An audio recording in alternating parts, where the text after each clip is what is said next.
والأرض مددناها وألقينا فيها رواسي وأنبتنا فيها من كل زوج بهيج تبصرة وذكرى لكل عبد منيب. قال الله تعالى في القرآن المجيد: إن الله وملائكته يصلون على النبي يا أيها الذين آمنوا صلوا عليه وسلموا تسليما. اللهم صل على محمد وعلى آل محمد كما صليت على إبراهيم وعلى آل إبراهيم إنك حميد مجيد. اللهم بارك على محمد وعلى آل محمد كما باركت على إبراهيم وعلى آل إبراهيم إنك حميد مجيد. خصوصا على أشرف البشر بعد الأنبياء التابعين أمير المؤمنين أبي بكر الصديق، وعلى الناطق بالصدق والصواب أمير المؤمنين عمر بن الخطاب، وعلى كامل الحياة والإيمان أمير المؤمنين عثمان بن عفان، وعلى والد كل والد أمير المؤمنين علي بن أبي طالب، وعلى الإمامين السعيدين الشهيدين أبي محمد الحسن وأبي عبد الله الحسين، وعلى أمهما سيدة النساء فاطمة الزهراء، وعلى أمين الشريفين المطهرين من الأدناس الحمد والعباس، وعلى الستة الباقية من الأشرف والبشر وسائر الصحابة والتابعين رضوان الله تعالى عليهم أجمعين. اللهم اغفر للعباس وولده واغفر له ظاهرة وباطنة لا تغادر ذنبا. الله في أصحابي لا تفتنهم غردا من بعدي، فمن أحبهم فليحب أحبهم، ومن أبغضهم فليبغض أبغضهم، وخير أمتي قرني ثم الذين يلونهم ثم الذين يلونهم. اللهم أيد الإسلام وأنصاره وأذل الشرك وأشراره. بارك الله لنا ولكم في القرآن العظيم ونفعنا وإياكم بالآيات والذكر الحكيم. إنه تعالى جواد كريم ملك بر رؤوف رحيم.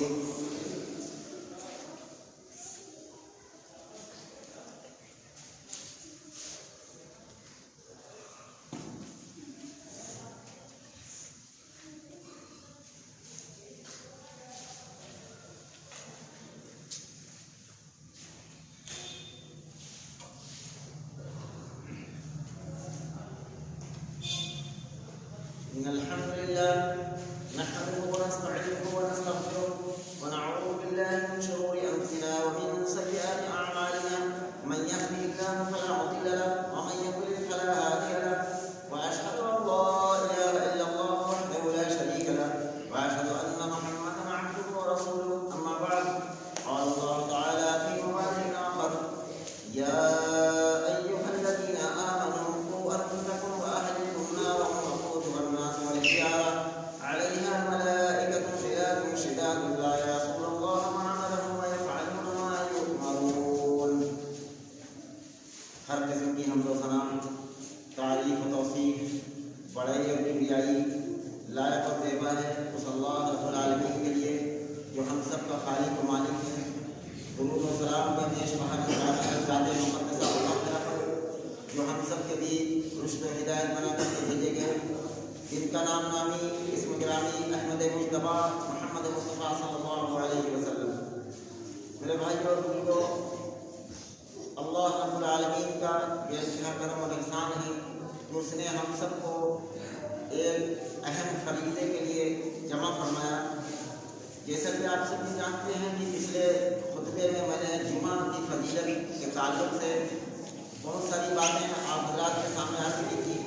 ان میں سے چند باتوں کو ایک بار پھر یاد دلا کر میں اپنے موضوع پر آتا ہوں. ان میں سے یہ ہے کہ جمعہ کے دن عید کے دن سے بھی زیادہ فضیلت رکھتا ہے. دوسرے یہ ہے کہ جمعہ کے دن اچھے کپڑے پہننا، خوشبو لگانا اور تیل لگانا، یہ تمام میں نے پچھلے خطبے میں بیان کیا، یہ سنت موقعہ ہے. ان تمام فضائل کے ساتھ اور ان تمام اہتمام کے ساتھ جو شخص جمعہ کے دن آئے گا اور لوگوں کی گردنیں نہیں پھلانگے گا، جہاں جگہ مل جائے آسانی سے وہاں بیٹھ جائے اور خطبے کو توجہ سے سنے، تو اللہ کے حبیب صلی اللہ علیہ وسلم فرماتے ہیں ایک جمعے سے دوسرے جمعے تک کے گناہوں کا کفارہ یہ بن جاتا ہے، لیکن یہ صغیرہ گناہوں کے لیے کفارہ بنتا ہے. کبیرہ گناہ بغیر توبہ کے معاف نہیں ہوتے. جہاں پر گناہ کا معاف ہونے کا تذکرہ قرآن و حدیث کے اندر ہے، اس سے مراد صغیرہ گناہ ہے، چھوٹے گناہ. اب آتا ہوں میں آج کے اس خطبے کے موضوع کی طرف، جو آیت کریمہ خطبہ مسموع کے کے بعد میں نے تلاوت کی ہے سورہ تحریم کی آیت نمبر 6 ہے، جس کے بڑا تفصیلی موضوع ہے۔ انشاءاللہ چند منٹوں میں کچھ باتیں اس تعلق سے کرنے کی کوشش کر رہا ہوں۔ اللہ ہم سب کو عمل کی توفیق عطا فرمائے۔ سب سے پہلے اس بات کو سمجھ لیں کہ یا ایھا الذین آمنوا جب کہا جاتا ہے تو اللہ رب العالمین کوئی پیغام دیتا ہے، کوئی اپنا حکم نافذ کرتا ہے، اور جہاں کہیں بھی پورے قرآن مجید کے اندر یا ایھا الذین آمنوا کہا گیا ہے، اس سے وہ تمام لوگ مراد ہیں اس روئے زمین پر تقریباً 13 کروڑ سے زیادہ مربع میل پر پھیلی ہوئی زمین پر بسنے والے تمام انسان، ہر وہ انسان مراد ہے جس نے کلمہ لا الہ الا اللہ محمد رسول اللہ پڑھا ہے۔ اس کے ایمان کا بالکل انکار نہیں کیا جا سکتا، کسی نہ کسی کھانے میں وہ مومن کہا جائے گا۔ لیکن ایمان آپ سمجھ لیجئے کہ ایمان جیسے کہ ایک مثال ہے، سمجھے پانی جس طرح ہوتا ہے کہ ایک ٹب کے اندر پانی ہے، ایک بالٹی کے اندر پانی ہے، اس پانی سے آدمی غسل بھی کر سکتا ہے، وضو بھی کر سکتا ہے۔ وہی پانی اگر ایک گلاس کے اندر ہو تو اس کو بھی پانی کہا جائے گا، لیکن اس پانی سے وہ ضرورتیں نہیں پوری ہو سکتی جو اس ٹب والے اور بالٹی والے پانی سے پوری ہو سکتی۔ گلاس والے پانی سے زیادہ سے زیادہ آدمی اپنی ہلکی پھلکی پیاس بجھا سکتا ہے، لیکن ایک پانی وہ ہے جو ایک چمچ میں، اسے بھی پانی کہا جائے گا، پانی کہنے سے انکار نہیں کیا جا سکتا، لیکن اس پانی سے نہ تو پیاس بجھ سکتی ہے، نہ وضو ہو سکتا ہے، نہ غسل ہو سکتا ہے۔ اسی طریقے سے ہمارے ایمان کی کیفیت یہ ہے کہ بعض ایسے اللہ کے نیک بندے ہیں جن کا ایمان ایسا ہے کہ جب اللہ کا کوئی حکم انہیں پتہ چلتا ہے تو فوراً اس پر لبیک کہہ دیتے ہیں، فوراً اس پر حاضر ہو جاتے ہیں، اور بعض لوگ ایسے ہیں کہ ٹال مٹول کرتے ہیں۔ ایمان اتنا کمزور ہو گیا جیسے اس چمچ کے پانی کی طرح کہ اسے پانی سے انکار نہیں کیا جا سکتا کہ یہ پانی نہیں ہے، لیکن اس سے کام تو نہیں ہو سکتا۔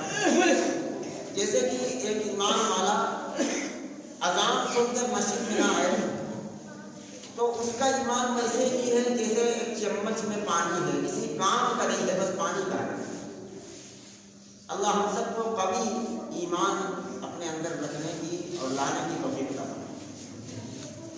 اس آیت کریمہ کے اندر اللہ رب العالمین نے ایک بہت بڑی ذمہ داری کا اعلان کیا، یہ سورہ تحریم کی آیت نمبر 6، اور اللہ رب العالمین نے اپنے نبیوں کے ساتھ بھی یہ معاملہ رکھا کہ دعوت و تبلیغ کا جب کام شروع کیا جائے تو سب سے پہلے شروعات کہاں سے کی جائے۔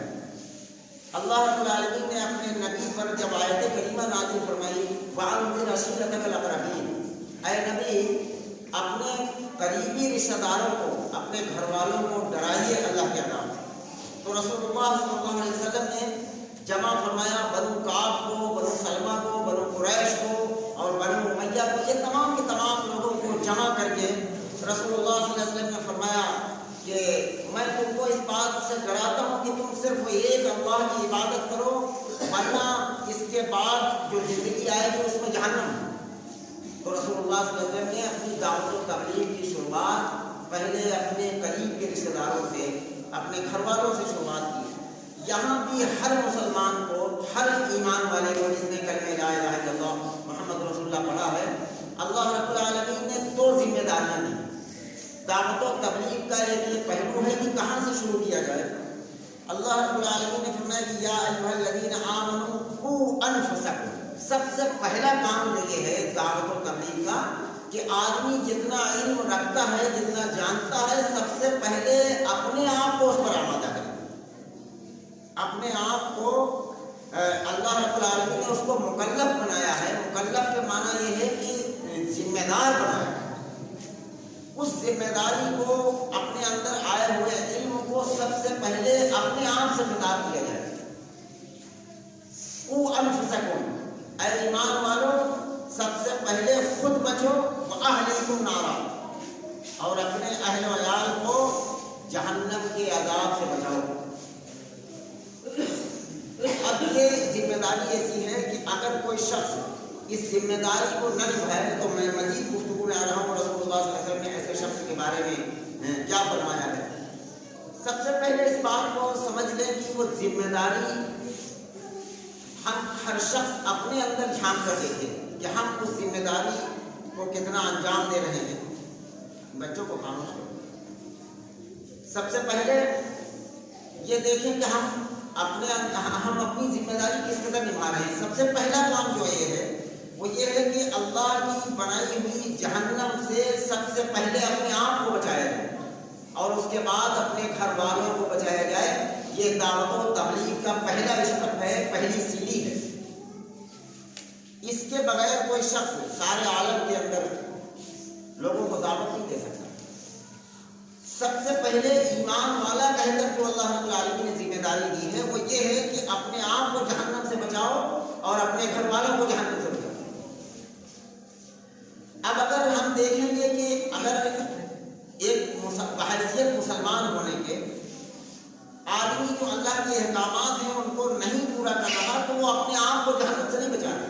مثال کے طور پر 24 گھنٹے میں آدمی 5 بار اذانیں سنتا ہے اور اگر وہ نماز کی پابندی نہیں کرتا ہے تو اس نے اس ذمہ داری کو چھوڑ رکھا ہے۔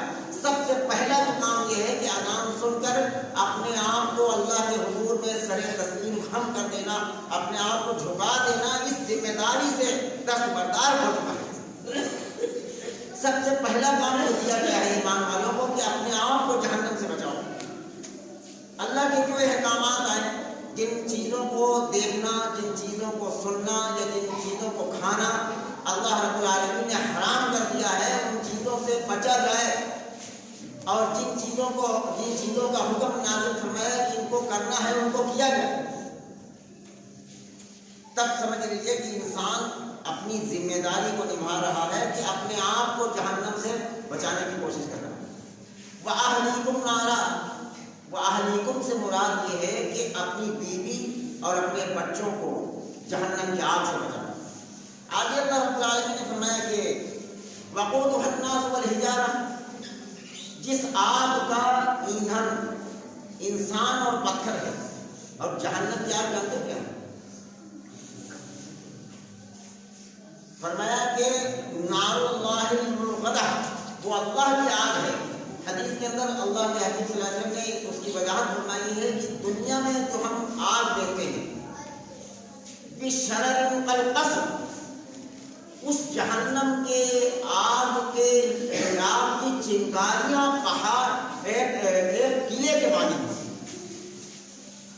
ترمی بِشَرَرٍ كَالْقَصْرِ، اس کی جو چنگاریاں نکلے گی جہنم کے آگ سے، اس کی چنگاریاں ایک محل کے برابر ہوں، اور جس کی چنگاریاں محل کے برابر ہوں اس آگ کا انجام کیا ہوگا۔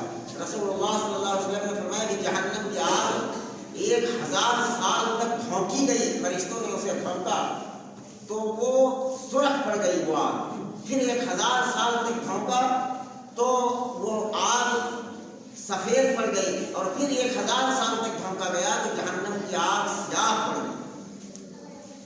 اس سیاہ آگ کا ایندھن انسان اور پتھر بن گیا۔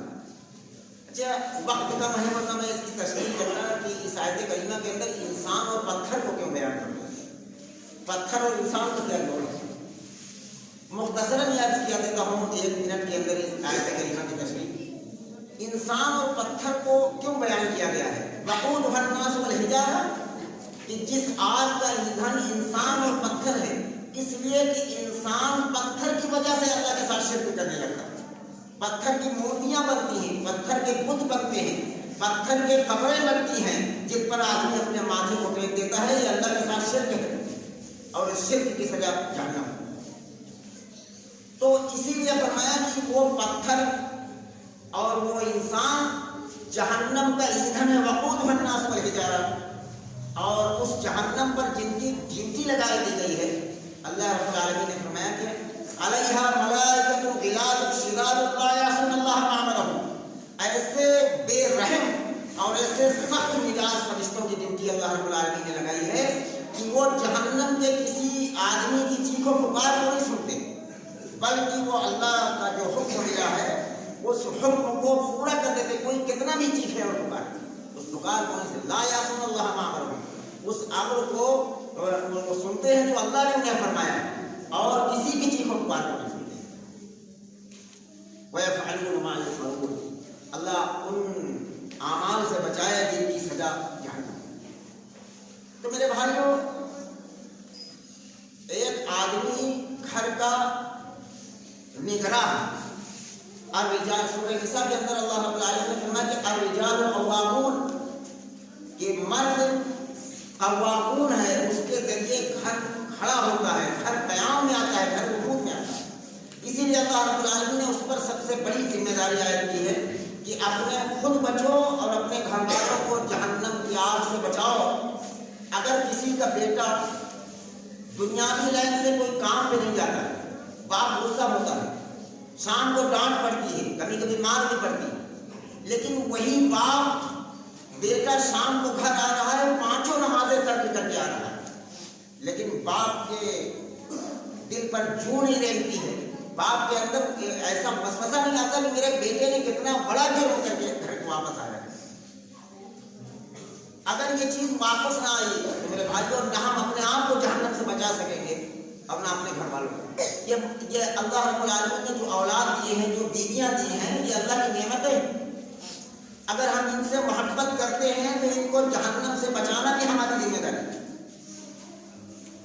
عید کا موقع آیا، آدمی سمجھتا ہے، ایک شریف انسان، کہ میری بیوی کے پاس اچھا سوٹ ہو، اچھے کپڑے ہوں، اچھے پہننے کے زیورات ہوں، بڑی محبت کرتا ہے۔ لیکن اگر بیوی کو دین کی دعوت اس نے نہیں دی ہے اور اللہ اس کے رسول کے احکامات نہیں سنائے، اس پر آمادہ کرنے کی کوشش نہ کی، تو وہی شوہر کو کل اپنی بیوی کو جہنم میں جلتا ہوا دیکھنا پڑے گا۔ اگر بیوی دیندار ہے اور اپنے شوہر سے بے پناہ محبت کرتی ہے اور جانتی ہے کہ میرا شوہر کام کر کے تھک کر آیا ہے، اس کے ہاتھ پیر بھی ملنا شروع کرتی، سب کچھ کرتی ہے، لیکن اگر بیوی یہ جانتی کہ میرا شوہر نمازیں قضا کرتا ہے، نمازیں چھوڑتا ہے، اگر اس پر تنبیہ نہیں کرتی، اس پر ناراضگی نہیں کرتی، تو عورت کل قیامت کے دن اپنے شوہر کو، اسی چہیتے شوہر کو جہنم میں جلتے ہوئے دیکھے گی۔ وہ بچے جو انسان اپنے لخت جگر کہتا ہے اپنے بیٹوں کو، نور نظر کہتا ہے اپنے بیٹے کو، اپنے دختر کہتا ہے اپنی بیٹیوں کو، میرے بھائیوں، اگر ان معصوم بچوں کو اللہ کے احکامات پر، نمازوں پر اور روزوں پر، دینی تعلیمات پر آمادہ نہ کیا گیا تو انہی بچوں کو، ہر وہ باپ اپنے بچوں کو جہنم میں جلتا ہوا دیکھے گا، جس کی تکلیف ایک باپ برداشت نہیں کر سکتا۔ باپ بیمار ہے، لیکن اگر بیٹا بیمار ہو جائے تو اپنی بیماری بھلا کر بیٹا اپنے بیٹے کو گود میں لیے ہوئے پھرتا ہے، اس ڈاکٹر کے پاس، اس ڈاکٹر کے پاس۔ یہ اس کے اندر فکر ہے کہ دنیا کی مصیبت سے اسے بچایا جائے، لیکن آخرت کی مصیبت سے بچانا اللہ رب العالمین نے یہ سب سے بڑی ذمہ داری بتائی۔ چھوٹا بچہ ہے، باپ کے سامنے گالی بک رہا ہے، باپ خوش ہو رہا ہے، مسکرا رہا ہے، کل وہی بیٹا جب بڑا ہو کر باپ کو گالی دیتا ہے تو پھر پورے محلے میں شکایتیں کرتا پھرتا، میرا بیٹا بہت بے لائق ہو چکا ہے۔ بیٹا بچپن سے بچوں کو اللہ کا یقین دلایا جائے۔ ایک اگر اچھی ماں ہے تو اس کے اندر یہ فکر ہونا چاہیے، باپ نے انگور لا کر مثال کے طور پر دیا، ماں اپنے گود میں لیے ہوئے بیٹے کے ہاتھ میں انگور دے رہی ہے، اگر ماں اس وقت یہ کہے گی کہ بیٹا پہلے یہ بتاؤ کہ اس انگور کے دانے کو پیدا کرنے والا کون ہے، اگر بیٹا جواب دے کہ اس کا پیدا کرنے والا اللہ ہے، تو سمجھ لیجیے کہ ماں اپنے بیٹے کی تربیت کر رہی ہے اور پرورش کر رہی ہے اور جہنم سے بچانے کی ایک حکمت کر رہی ہے۔ اللہ کا تعارف کرائے، باپ کو یہ اچھا تحفہ لے کر اپنے بچوں کے لیے آتا ہے، دکان سے آیا، کارخانے سے آیا، بازار سے آیا، اپنے بیٹوں کے لیے کوئی کھانے پینے کی چیز لے کر آیا، آم لے کر آیا ہے مثال کے طور پر، سمجھ لیجیے، بچوں کو بلا کر اکٹھا کرے، بچوں سے پوچھے بیٹا اس آم کو پیدا کرنے والا جانتے کون، اس کے اندر مٹھاس پیدا کرنے والا کون ہے، یہ اتنی بلندی پر زمین سے لگا ہوا آم، اس کے اندر اتنی مٹھاس پیدا کرنے والا کون ہے؟ جب بچہ جواب دے کہ اس کا پیدا کرنے والا اللہ ہے، تب سمجھ لیجیے کہ ایک باپ اپنے بیٹے کی صحیح پرورش کر رہا ہے، صحیح تربیت کر رہا ہے۔ اور شام کو باپ کے یہ ذمے ہے کہ حاضری لے، بیٹا کتنی نمازیں تم نے آج 24 گھنٹے میں پڑھی، کون سی نماز پڑھی؟ آدمی سے معمولی سمجھتا ہے۔ رسول اللہ صلی اللہ علیہ وسلم صحیح مسلم کے اندر یہ حدیث موجود ہے کہ جس کی ایک نماز فوت ہو گئی اس کا بیوی بچے مال و دولت سب کچھ لٹ گیا، اور دوسری روایت کے اندر اللہ کے حبیب فرماتے ہیں کہ اس کا حشر کا قیامت کے دن قارون اور فرعون اور حامان کے ساتھ ہونے والا۔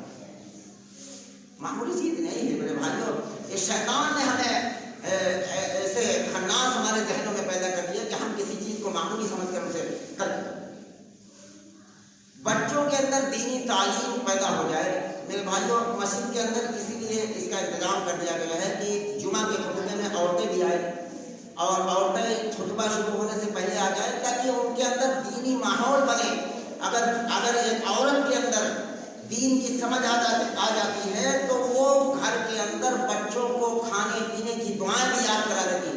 اسی لیے اللہ کے حبیب صلی اللہ علیہ وسلم فرماتے ہیں کہ ہمیشہ نکاح کرو تو دیندار عورت سے کرو، دیندار عورت سے ہمیشہ گھر کا ماحول دیندار بنتا ہے۔ باپ کو اتنی فرصت نہیں، ماں بچوں کو یاد کراتی ہے کہ بیٹا کھانے کے ٹائم کون سی دعا پڑھنا چاہیے، مسجد میں داخل ہونے کے وقت کون سی دعا پڑھنا چاہیے۔ یہ تمام ایسے اعمال ہیں جو ایک ہر اس مرد کی ذمہ داری ہے کہ اپنے گھروں کے اندر تمام قسم کی باتیں ہوتی ہیں، تمام قسم کے مشورے اور تمام قسم کے کاروبار کی ہر قسم کی باتیں ہوتی ہیں۔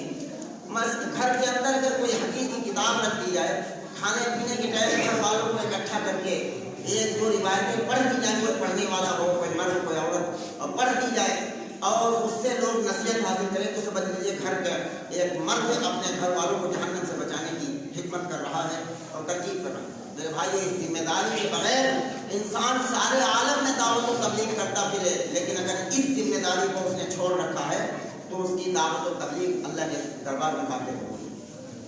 جو سب سے پہلا کام یہ ہے کہ ہر مرد اپنے گھر والوں کو، اپنے آپ کو بچائے، قوا انفسکم واہلیکم نارا، خود بچے اور اپنے گھر والوں کو جہنم کی آگ سے بچائے۔ اب آتے ہیں روایت کی طرف۔ حضرت عبداللہ بن عمر رضی اللہ تعالیٰ عنہ فرماتے ہیں کہ تم میں سے، رسول اللہ صلی اللہ علیہ وسلم نے فرمایا کہ تم میں سے ہر شخص ذمہ دار ہے۔ سب سے پہلے ذمہ دار کون ہے؟ بات کو اچھی طرح سنیں۔ سب سے پہلے ذمہ دار کون ہے؟ حاکم۔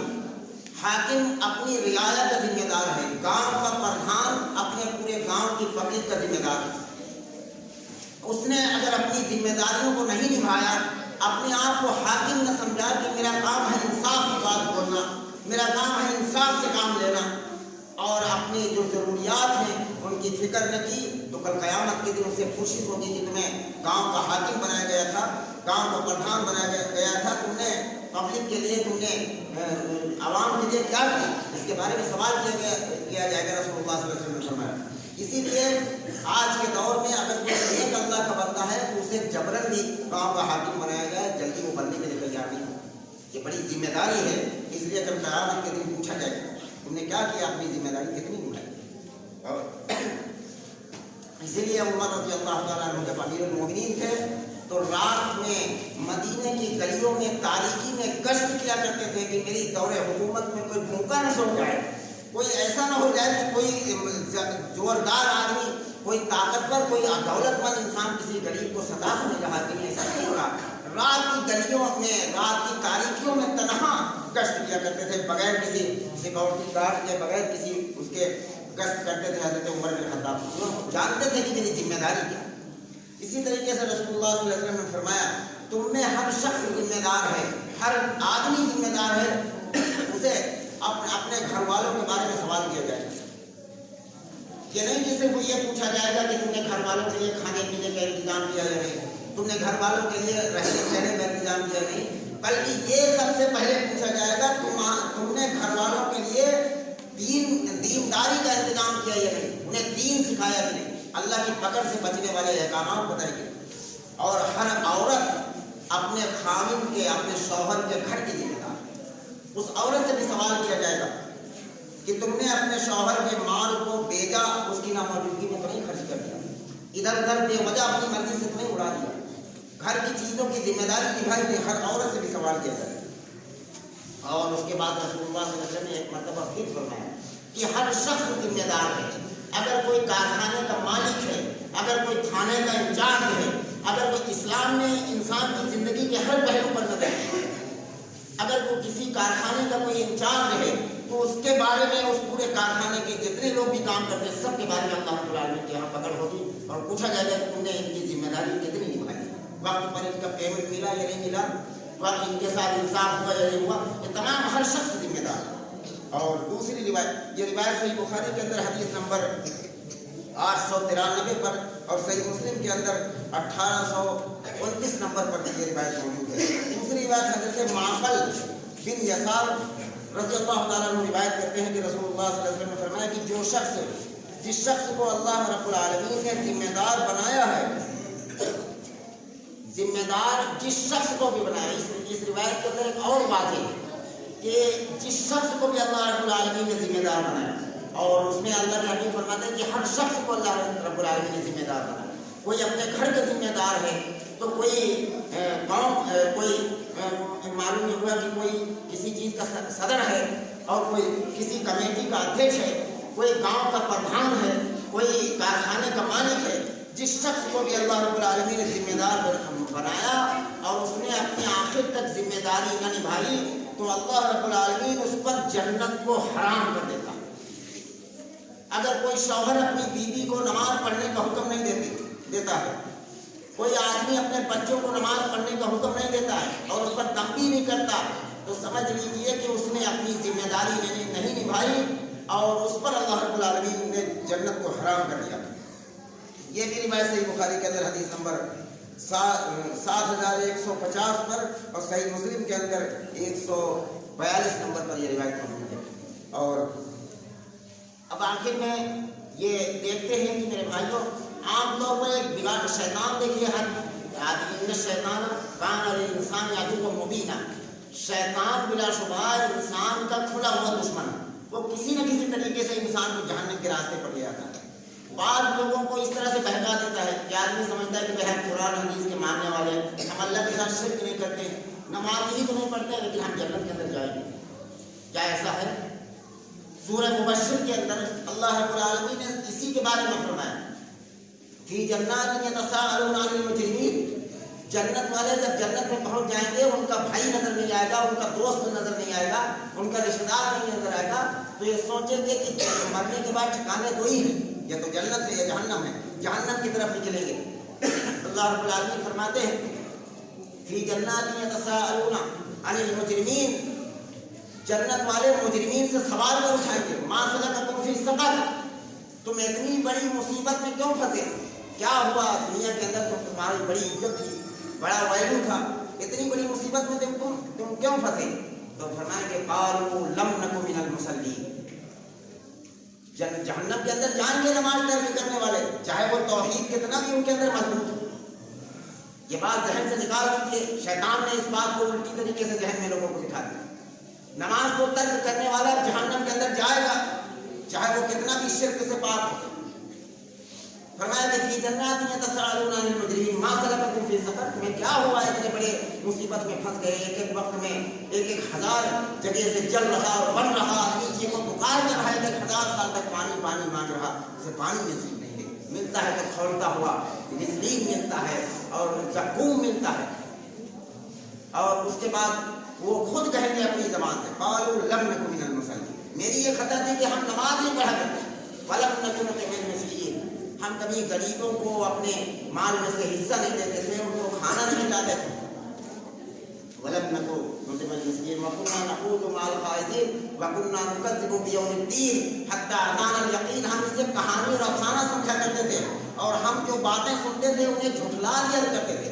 آدمی جب یہ باتیں سنتا ہے تو ظاہری طور پر نہیں جھٹلاتا، پھر مسجد سے نکلتا ہے وہ سوچتا ہے پتہ نہیں عذاب ہو کہ نہ ہو، تو یہ جھٹلانا ہے۔ حتیٰ اتانا الیقین، حتیٰ کہ ہم اسی یقین پر مر گئے، اس لیے جہنم میں آ گئے۔ کوئی معمولی سے نراشا ہے، آخری بات اب کہہ رہا ہوں، آدمی عام طور پر سمجھتا ہے کہ نماز پڑھے آدمی یا نہ پڑھے، شرک سے پاک رہے تو جنت کے اندر جائے گا۔ کیا نماز ترک کرنا شرک کے درجے میں بھی آتا ہے؟ سورہ روم کے اندر دلیل کے طور پر میں آیت کریمہ پیش کر رہا ہوں، اللہ رب العالمین نے فرمایا کہ نماز کو ترک کرنا بھی شرک ہے۔ فرمایا کہ اقم الصلاۃ ولا تکونوا من المشرکین، نماز کو قائم کرو، مشرکوں میں سے مت ہو جاؤ۔ تو پتہ یہ چلا کہ نماز کو ترک کرنے والا بھی مشرکوں میں سے ہو جائے۔ اس وہم میں مت رہیے کہ شرک سے پاک آدمی پر جنت کے اندر کسی نہ کسی طریقے سے چلا جائے گا۔ میرے بھائیوں، یہ وہم و گمان شیطان انسان کے اندر پیدا کرتا ہے۔ ہم کو یہ چاہیے کہ ہم اپنے آپ کو بھی جہنم سے بچائیں۔ میرے بھائیوں، اپنے آپ کو نماز کی پابندی کریں، اپنے بچوں کو، اپنی بیویوں کو، اور میرے بھائیوں جہاں جتنے لوگ سن رہے ہیں مسجد میں انتظام کر دیا گیا ہے، عورتوں کو بھی مسجد کے اندر جمعہ کے دن لائیں تاکہ دین کی باتیں ان کے ذہنوں کے اندر پڑے تو گھر دیندار بنے، بچوں کے اندر دینداری آئی۔ یہی وہ کچھ باتیں تھیں خاص طور پر جو آج کے خطبے میں عرض کرنی تھی۔ اللہ رب العالمین سے دعا ہے کہ جو باتیں کہیں سنی گئی ہیں اللہ رب العالمین ہم سب کو اس پر عمل کی توفیق عطا فرما دے۔ یا رب العالمین ہم سب کو اپنی اور اپنے رسول کی سچی پکی محبت نصیب فرما، سچی پکی اطاعت نصیب فرما۔ یا رب العالمین اپنے نبی کی سچی پیروی نصیب فرما، شیطان کی پیروی سے، شیطان کے فریب سے امت کی حفاظت فرما۔ یا رب العالمین لوگوں کے فریب سے امت کی حفاظت فرما۔ یا رب العالمین ہم سب کے یہاں جتنے لوگ مرد عورتیں جمع ہیں، یا رب العالمین سب کے دل میں کوئی نہ کوئی خواہش ضرور ہے۔ اللہ رب العالمین ہر جائز خواہشوں کو پوری فرما دیجیے، ہر جائز تمناؤں کو پوری فرما دیجیے۔ یا رب العالمین جو جس لائن سے پریشان ہے اللہ سب کی پریشانی کو دور فرما۔ یا رب العالمین تمام اس وقت کی حکومت کے شرور سے، ان کے فتنوں سے تم پورے ملک کے مسلمانوں کی حفاظت فرما، تمام مساجدوں کی حفاظت فرما۔ یا رب العالمین تمام دین کے داعیوں کی حفاظت فرما۔ یا رب العالمین ہم سب کو جب تک زندہ رکھے اسلام پر، جب موت دیجیے تو ایمان پر خاتمہ نصیب فرما، آخری سانس میں کلمہ نصیب فرما، اپنے کرم سے قبول فرما لیا۔ وصلی اللہ وسلم عباد اللہ رحمکم اللہ ان اللہ یأمر بالعدل والإحسان وإيتاء ذی القربى وینہی عن الفحشاء والمنکر والبغی